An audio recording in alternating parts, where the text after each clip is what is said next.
Hello friends, welcome to mentor Kanishk YouTube channel.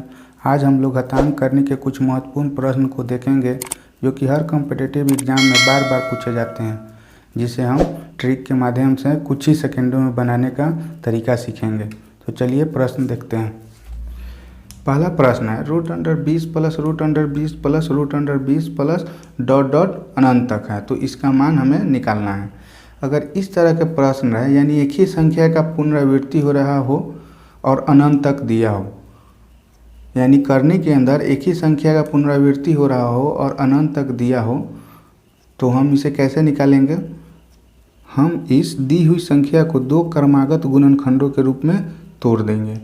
दी हुई संख्या को दो लगातार गुणनखंडों के रूप में तोड़ेंगे तो दो लगातार गुणनखंड हमें क्या मिलेंगे, 4 गुने 5, यानी दोनों के बीच का अंतर 1 होना चाहिए। क्रमागत का मतलब लगातार, तो एक पहली संख्या हो जाएगा 4, दूसरी संख्या हो जाएगा 5, जो कि लगातार है 4 के बाद 5, और इस दोनों के बीच का अंतर 1 है। तो दी हुई संख्या को हम दो क्रमागत गुणनखंडों के रूप में तोड़ देंगे। अब देखेंगे अगर चिन्ह प्लस का है, चिन्ह प्लस का अगर दिया हुआ है तो ये बड़ा वाला मान इसका आंसर हो जाएगा, यानी इसका आंसर सी हो जाएगा। अगर चिन्ह माइनस में रहता तो छोटा वाला मान आंसर हो जाता। चलिए एक माइनस वाला देख लेते हैं इसी को।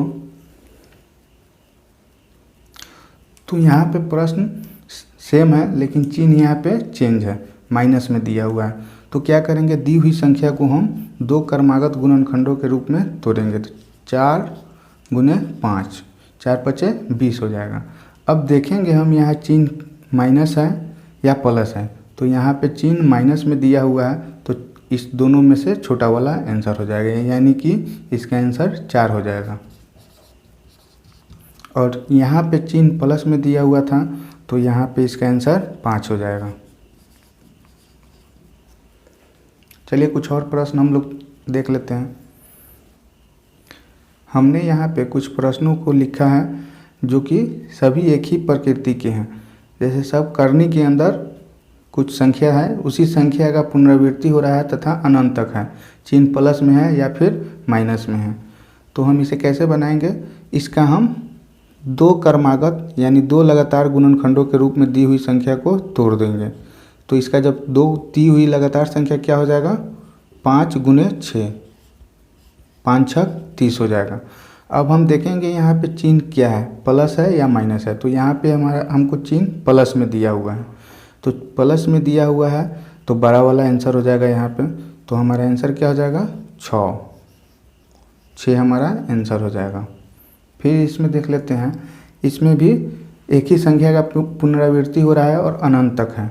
यहाँ पे चिन्ह माइनस में है तो हम क्या करेंगे, इसे संख्या को दो लगातार गुणनखंडों के रूप में तोड़ेंगे। तो 56 को तोड़ेंगे जब हम, तो 7 गुने 8, 7 8 56। तो यहाँ पे चिन्ह हम देखेंगे क्या है, चिन्ह माइनस का है। तो माइनस का अगर चिन्ह है तो यहाँ दोनों में से छोटा वाला आंसर हो जाएगा। तो दोनों में छोटा 7 है तो यहाँ पे हमारा 7 आंसर हो जाएगा। अगर चिन्ह प्लस में होता तो बड़ा वाला आंसर हो जाता, 8 आंसर हो जाता हमारा। लेकिन यहाँ पे चिन्ह माइनस का है इसलिए छोटा वाला आंसर हो जाएगा। यहाँ 110 को हम जब तोड़ेंगे तो 10 गुने 11, हमें दो लगातार गुणनखंड के रूप में हमें तोड़ना है इसे, यानी जिसके बीच का अंतर 1 हो, उस दोनों संख्या के बीच का अंतर 1 हो। 10 और 11 के बीच का अंतर कितना होगा, 1। तो यहाँ पे चिन्ह माइनस का दिया हुआ है तो इस दोनों में जो छोटा वाला होगा वही आंसर हो जाएगा। तो इस दोनों में छोटा है 11 और 10 में 10 छोटा है, तो 10 हमारा इसके लिए आंसर हो जाएगा। यहाँ पे फिर एक ही संख्या का पुनरावृत्ति हो रहा है तथा अनंत तक है, तो इसे हम क्या करेंगे, दो लगातार गुणनखंड के रूप में तोड़ देंगे। तो जब हम इसको लगातार गुणनखंड के रूप में तोड़ेंगे तो 3 गुने 4 होगा। यहाँ पे चिन्ह प्लस का दिया हुआ है तो अगर चिन्ह प्लस का हो तो दोनों में से बड़ा वाला मान हमारा आंसर हो जाएगा। तो यहाँ पे हमारा आंसर हो जाएगा 4। यहाँ भी एक ही संख्या का पुनरावृत्ति हो रहा है और अनंत तक है, तो हम इसे फिर दो लगातार गुणनखंड के रूप में इसे तोड़ेंगे, यानी इसका फैक्टर करेंगे जब हम, तो क्या हो जाएगा, 6 गुने 7, 6 सत्ते 42, या 7 गुने 6 भी लिख सकते हैं, इसे कोई मतलब नहीं है। लेकिन देखना यही है कि चिन्ह प्लस में है या माइनस में। अगर चिन्ह प्लस में है तो बड़ा वाला आंसर हो जाएगा दोनों संख्या में से। तो चिन्ह यहाँ पे प्लस में है तो दोनों संख्या में बड़ा है 7, तो इसके लिए 7 हमारा आंसर हो जाएगा। यहाँ पर भी एक ही संख्या का पुनरावृत्ति हो रहा है तथा अनंत तक है। तो हम क्या करेंगे, सबसे पहले दी हुई संख्या का 2 लगातार गुणनखंड के रूप में 2 क्रमागत गुणनखंड के रूप में तोड़ेंगे। तो इसे हम 2 गुने 3 लिख सकते हैं, 2 तिया 6। अब देखेंगे चिन्ह क्या है, चिन्ह माइनस में दिया हुआ है। अगर चिन्ह माइनस में दिया हुआ है तो दोनों में से छोटा वाला इसके लिए आंसर हो जाएगा। तो दोनों में छोटा है 2, तो इसके लिए 2 आंसर हो जाएगा। अगर यहाँ पे प्लस रहता तो इस दोनों में बड़ा वाला मान आंसर हो जाता, अर्थात 3 इसके लिए आंसर हो जाता। तो हम लोगों ने यहाँ पे देखा कि दी हुई सभी संख्याओं का 2 लगातार गुणनखंड के रूप में तोड़ ले रहे हैं। लेकिन अगर दी हुई संख्या का 2 लगातार गुणनखंड के रूप में अगर नहीं तोड़ा जा सके तो उसको हम कैसे सॉल्व करेंगे। जैसे मान लीजिए अगर इस तरह का क्वेश्चन हो 3√3 प्लस √3 प्लस √3, इस टाइप का जब प्रश्न हो तो इसका तो टूटेगा नहीं, तो इसे कैसे बनाएंगे चलिए देखते हैं। तो हम लोग टाइप 2 में देखेंगे जिसका फैक्टर नहीं टूट रहा हो। इसके पहले वाले टाइप 1 में हम लोगों ने देखा था कि फैक्टर 2 गुणनखंडों में टूट जा रहा था, यानी 2 लगातार गुणनखंडों के रूप में टूट जा रहा था। और अगर चिन्ह प्लस का रह रहा था तो बड़ा वाला मान आंसर हो जा रहा था, अगर चिन्ह माइनस में रह रहा था तो छोटा वाला आंसर हो जा रहा था। लेकिन यहाँ पे जब इसका फैक्टर नहीं टूटेगा तो हम इसे कैसे सॉल्व करेंगे। तो इसके लिए एक ट्रिक है, ट्रिक कहिए या फॉर्मूला है, इसको समझिए। तो इस प्रकार के प्रश्न जिसका फैक्टर नहीं टूटे यानी 2 लगातार गुणनखंड नहीं हो पाए तो इसके लिए ट्रिक है √4n + 1/2, √4n + 1/2। अब यहाँ पे प्लस में है और यहाँ पे माइनस में है तो दोनों के लिए सेम नहीं होगा। अगर प्लस में है तो इसमें अपने से 1 जोड़ देंगे, अपने से 1 जोड़ देंगे, और यहाँ पे माइनस में है तो अपने से 1 घटा लेंगे। तो चलिए इस प्रश्न को बना के देखते हैं। n क्या है, n यहाँ पे दी हुई नंबर है यानी दी हुई संख्या n हो गया, 3 क्या हो गया n हो गया, तो ये n है दी हुई संख्या। तो हम इसको जब सॉल्व करेंगे तो √4 गुने n का मान क्या है 3 है प्लस 1, और ये जो प्लस है रूट के बाहर है /2। तो जब हम इसका कैलकुलेशन करेंगे तो 4 तिया 12 और 1 13, 13 प्लस 1/2, यह हमारा आंसर हो जाएगा। और जब हम इसे हल करेंगे तो इतना मान तो हमारा सेम रहेगा, इतना का मान हमारा क्या रहेगा, सेम रहेगा, √13/2। और यहाँ पे प्लस में था तो हमने +1 किया है, और यहाँ पे माइनस में है तो हम -1 करेंगे। इसके लिए यही आंसर हो जाएगा। जब इसका गुणनखंड नहीं टूटे, 2 लगातार गुणनखंड नहीं हो पाए तो इसके लिए ट्रिक क्या है, √4n + 1/2। दोनों में प्लस और माइनस के लिए दोनों इतना सेम रहेगा, इतना सेम रहेगा। अगर चिन्ह प्लस में है, चिन्ह अगर प्लस में है तो ऊपर में 1 प्लस कर देंगे, और चिन्ह माइनस में है तो -1 कर देंगे। चलिए इस पर कुछ और प्रश्न देख लेते हैं।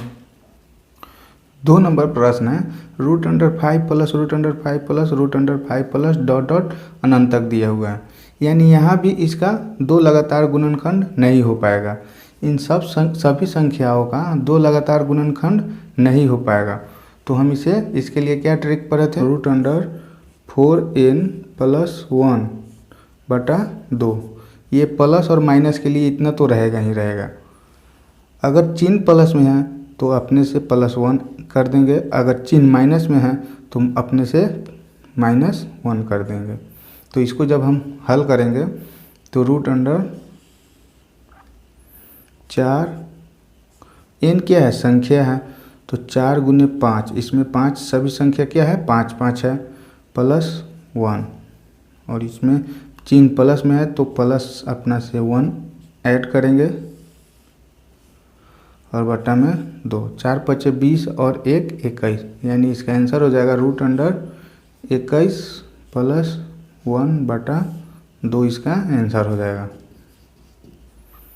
जब इसको हल करेंगे, ये भी प्लस में ही है, तो ट्रिक क्या है, 4 गुने n क्या हो गया संख्या, 17 प्लस 1, इतना तो रहेगा ही रहेगा, इतना तो प्लस या माइनस रहेगा।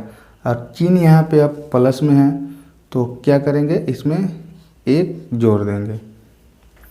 तो जब हम इसको हल करेंगे तो 17 चौके 68 और 1 69, रूट अंडर इसका आंसर हो जाएगा √69 और रूट के बाहर प्लस 1 बटा 2 इसका आंसर हो जाएगा।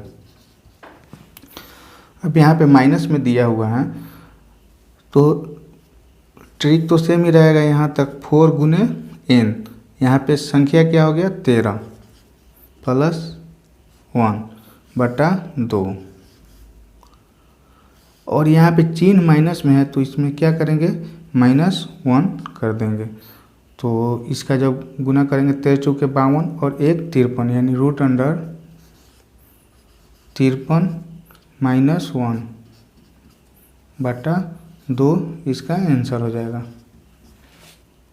हम लोगों ने यहाँ पे देखा कि जब संख्या का 2 लगातार गुणनखंड नहीं हो पा रहा है तो इसके लिए ट्रिक हम लोगों ने देखा कि √4n प्लस 1 बटा 2, इतना तो प्लस और माइनस, या इतना प्लस या माइनस दोनों के लिए इतना रहेगा। अगर चिन्ह प्लस में है तो यहाँ पे +1 करेंगे और चिन्ह अगर माइनस में है तो यहाँ पे -1 कर देंगे। ये तो हो गया जब चिन्ह या तो केवल प्लस में रह रहा था या फिर माइनस में रह रहा था। यदि चिन्ह प्लस और माइनस या माइनस और प्लस दोनों में जब मिक्स करके आ जाए तो उसे कैसे बनाएंगे, चलिए हम देख लेते हैं। वो भी प्रश्न है √7 प्लस √7 माइनस √7 प्लस ... अनंत तक दिया हुआ है। यानी यहाँ चेंज क्या दिखाई दे रहा है, यहाँ पे एक बार प्लस है फिर माइनस है, फिर प्लस है फिर माइनस होगा फिर प्लस होगा, यानी चिन्ह का परिवर्तन हो रहा है, अंक का पुनरावृत्ति हो रहा है। अंक सेम ही है लेकिन चिन्ह का यहाँ पे परिवर्तन हो रहा है दोनों क्वेश्चन में। तो हम इसे कैसे बनाएंगे, तो इसके लिए ट्रिक है, ट्रिक या फॉर्मूला √4n -3 बटा 2, यहाँ भी इतना रहेगा √4n -3 बटा 2। अब हम लोग देखेंगे कि स्टार्टिंग किस चिन्ह के साथ हो रहा है। तो यहाँ पे स्टार्टिंग जिस चिन्ह के साथ हो रहा है तो उतना हम लोग प्लस कर देंगे। अगर प्लस से स्टार्टिंग हो रहा है तो +1 करेंगे, अगर माइनस से स्टार्टिंग हो रहा है, माइनस से शुरुआत हो रहा है तो -1 कर देंगे। इतना दोनों में फिर सेम रहेगा, इतना दोनों के लिए सेम रहेगा, प्लस माइनस यानी चिन्ह जब अल्टरनेट हो तो इतना सेम रहेगा। अब देखेंगे हम कि चिन्ह, पहला चिन्ह क्या है। पहला चिन्ह अगर प्लस है तो +1 करेंगे, पहला चिन्ह माइनस है तो -1 करेंगे। चलिए इसको हम सॉल्व करते हैं इसके माध्यम से। √4 गुने n क्या है संख्या है 7 - 3 बटा 2, और चिन्ह क्या है, शुरुआती चिन्ह क्या है प्लस है, तो प्लस है तो +1 करेंगे। 7 चौके 28, 28 में से 3 जाएगा तो √25 +1 बटा 2। तो इसका जब हम लोग वर्गमूल निकालेंगे 25 का क्या हो जाएगा 5 +1 बटा 2 बराबर 6 बटा 2। जब इसे काटेंगे 2 तिया 6, इसका आंसर 3 हो जाएगा। जब हम इसको सॉल्व करेंगे तो 4 n क्या है यहाँ पे 11 है, 4 गुना 11 -3। अब यहाँ पे चिन्ह किस चिन्ह के साथ शुरू हो रहा है, तो स्टार्टिंग है माइनस, तो यहाँ क्या करेंगे -1/2। तो यहाँ पे हो जाएगा 11 चौके 44, 44 में से 3 जाएगा तो √41 -1/2। यहाँ इतना ही आंसर हो जाएगा क्योंकि यहाँ पे इसका वर्गमूल नहीं निकलेगा। चलिए अगला टाइप देखते हैं। टाइप 3 में दिया हुआ है, एक नंबर प्रश्न है, √5 into √5 into √5 into √5 dot dot अनंत तक है। यानी संख्या का फिर पुनरावृत्ति हो रहा है, लेकिन यहाँ पे चिन्ह क्या है, गुना के रूप में है, इंटू के रूप में है। अनंत तक तो है लेकिन चिन्ह क्या है, गुना के रूप में है। तो इसका आंसर क्या हो जाएगा, जो संख्या दिया हुआ है वही हमारा आंसर हो जाएगा। यानी इसका आंसर हो जाएगा 5, इसका आंसर हो जाएगा 6 और इसका आंसर हो जाएगा 11। यानी एक ही संख्या का पुनरावृत्ति हो रहा हो और चिन्ह गुना में हो, यानी चिन्ह प्लस माइनस में नहीं हो और अनंत तक हो, तो दी हुई संख्या ही आंसर हो जाएगा। चलिए अगला टाइप देखते हैं। टाइप 4 में पहला प्रश्न है, √5 इंटू √5 इंटू √5 बराबर क्या होगा। इसके पहले वाले टाइप में, टाइप 3 में हम लोगों ने देखा था संख्या का पुनरावृत्ति हो रहा था और गुना के रूप में भी था, लेकिन वह अनंत तक था। लेकिन यहाँ पे अनंत तक नहीं है, यानी यहाँ पे करनी जब सीमित हो। इसके पहले वाले टाइप में करनी असीमित था, यानी अनंत तक था, और यहाँ पे करनी क्या है, सीमित है, यानी इसके आगे नहीं है। तो इसे हम कैसे सॉल्व करेंगे, तो सबसे पहले हम क्या करेंगे, दी हुई संख्या को लिख देंगे, दी हुई संख्या को लिख देंगे और इसके पावर में क्या करेंगे, बटा दे देंगे और बटा के नीचे यानी हर में 2 लिखेंगे और ऊपर भी 2 लिखेंगे। अब क्या करेंगे, यहाँ करनी की संख्या देखेंगे कितना है। तो करनी की संख्या हो गया 1, यहाँ पे 2 और 1 3, यानी 1 करनी और 1 2 और 1 3। तो इसका पावर 2 का पावर 3 यहाँ पे हो जाएगा और यहाँ पे भी 2 का पावर 3 हो जाएगा। ऊपर में क्या करेंगे, -1 घटा लेंगे, यानी नीचे वाला से 1 कम होगा ऊपर में। यहाँ पे क्या करेंगे, जो संख्या दिया हुआ है उसको पहले लिख लेंगे, इसके पावर में हम लोग, इसका पावर हम लोग बटा के रूप में लिखेंगे, 2 लिखेंगे और ऊपर में भी 2। और देखेंगे करनी की संख्या कितना है, 1 करनी 2 3 4, यहाँ पे 4 है, तो यहाँ पे 2 का पावर 4 हो जाएगा और यहाँ भी 2 का पावर 4 हो जाएगा। नीचे वाला से 1 कम होगा ऊपर वाला। यहाँ पे दी हुई संख्या कितना है, 11, तो 11 लिख लेंगे और इसका पावर बटा के रूप में 2 लिखेंगे और ऊपर में भी 2 लिखेंगे। और यहाँ पे देखेंगे करनी की संख्या कितना है, 1 2 3 4 5, तो यहाँ 2 का पावर 5 और यहाँ भी 2 का पावर 5। यहाँ -1, यानी नीचे वाला से, यानी हर के मान से 1 कम होगा अंश का मान। और यहाँ पे दी हुई संख्या क्या है, 2,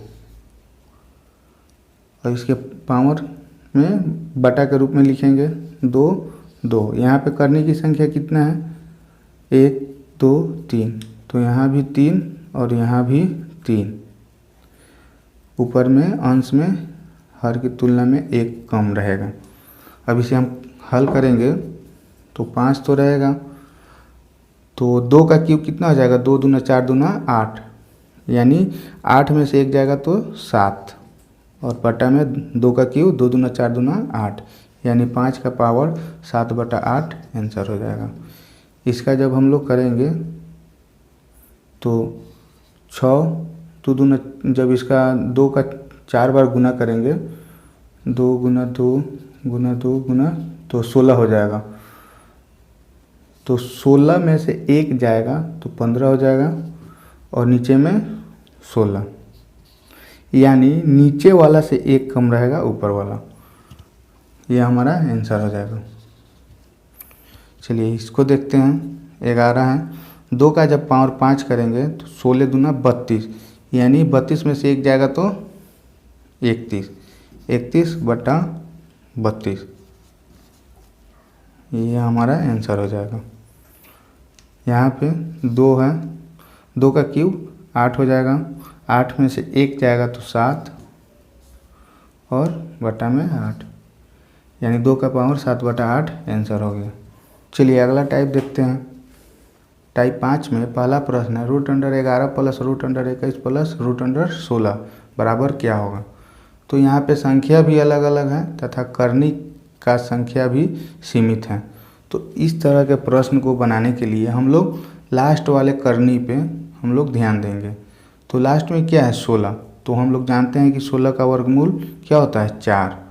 तो यहाँ 16 का वर्गमूल 4 होता है, तो हम √11 प्लस √21 प्लस इस 16 का वर्गमूल क्या होगा 4, तो क्या हो जाएगा आप √11 प्लस 21 4 25, यानी √25। अब इस 25 का वर्गमूल हम लोग जानते हैं कि 5 होता है, तो हम इसे 11 प्लस 25 का वर्गमूल 5, तो हो जाएगा √11 5 16। तो हम लोग फिर जानते हैं 16 का वर्गमूल क्या होता है 4, इसका आंसर हो जाएगा। तो इस तरह के प्रश्न को बनाने के लिए हम लोग अंत से इसको बनाना शुरू करेंगे, लास्ट वाले करनी से बनाना शुरू करेंगे। तो यहाँ पे इसको देख लेते हैं। लास्ट में क्या है 81, जब 81 का वर्गमूल हम लोग निकालेंगे तो 9 हो जाएगा। तो 9 और यहाँ पे ना प्लस है ना माइनस, यानी यहाँ गुना में है। तो जब 81 का वर्गमूल 9 होगा तो 9 गुना 9, 9 9 81, पुनः 81 हो जाएगा। फिर 81 का जब हम लोग वर्गमूल निकालेंगे तो फिर क्या हो जाएगा 9, तो हो जाएगा लास्ट में हमको 40 प्लस 9, यानी 81 का वर्गमूल 9, फिर 9 गुने 9 81 हो गया, फिर 81 का इसका वर्गमूल निकाले तो फिर 9 होगा। अंत में हमें क्या मिला √49, 49 का वर्गमूल क्या होता है 7, इसका आंसर हो जाएगा। तो इसको देख लेते हैं। यहाँ 29 और 7 कितना हो जाएगा 36, 36 का वर्गमूल क्या होता है 6, तो 36 का वर्गमूल 6 होता है, तो 19 और 6 25 हो जाएगा, 19 और 6 25 हो जाएगा। यहाँ 19 और इसका जब हम लोग 29 और 7 का वर्गमूल यानी निकालेंगे, 29 और 7 जोड़ेंगे तो क्या हो जाएगा 36, 36 का वर्गमूल क्या हो जाएगा 6, तो 19 और 6 25, यानी 25 का वर्गमूल 5 हो गया। तो फिर यहाँ तक का निकल गया 5 हुआ, फिर 11 प्लस 5, यानी √11 प्लस 5, यानी हो जाएगा 16। तो 16 का वर्गमूल हम लोग जानते हैं 4 होता है। तो लास्ट में हमें क्या मिल रहा है बच जा रहा है √5 प्लस 4 बराबर √9। तो हम लोग जानते हैं 9 का वर्गमूल क्या होता है 3, यही हमारा इसका आंसर हो जाएगा। तो आज हम लोग यहीं पे क्लास को समाप्त करते हैं।